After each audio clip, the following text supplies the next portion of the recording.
Quins són els passos que s'han de seguir ara per celebrar una consulta per l'estat propi a Catalunya?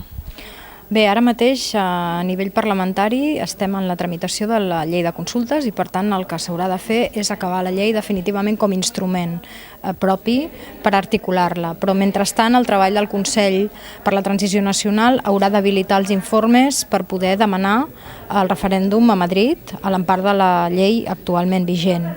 Per tant, són paral·lels, són dos camins paral·lels que s'han d'impulsar en els propers mesos de forma definitiva.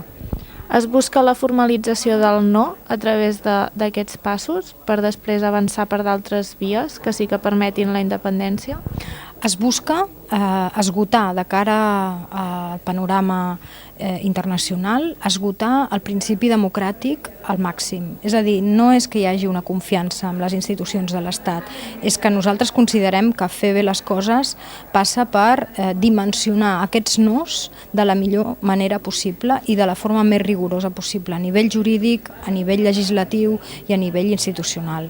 I aquests són els passos que estaven acordats, a més, en l'acord de governabilitat i que creiem que són molt importants d'exhaurir per poder potser entrar en altres escenaris que tampoc es poden descartar. Un altre escenari podria ser una declaració unilateral d'independència? Jo penso que és molt important comptar amb una consulta. Per tant, la dinàmica de la celebració de la consulta, si els nos de l'Estat són sòlids i es mantenen, podrà potser comptar amb iniciatives pròpies. És a dir, potser podem convocar la consulta sí o sí. A mi m'agradaria poder comptar amb això per poder, en tot cas, després legitimar una declaració unilateral si s'escaiés, però per mi és molt important com a principi democràtic l'habilitació, sigui com sigui, del marc per celebrar una consulta. Tem que no tingui prou garanties a nivell de reconeixement internacional, una declaració unilateral? Ara mateix seria precipitada, tenint en compte els precedents immediats i el procés escocès que està en marxa.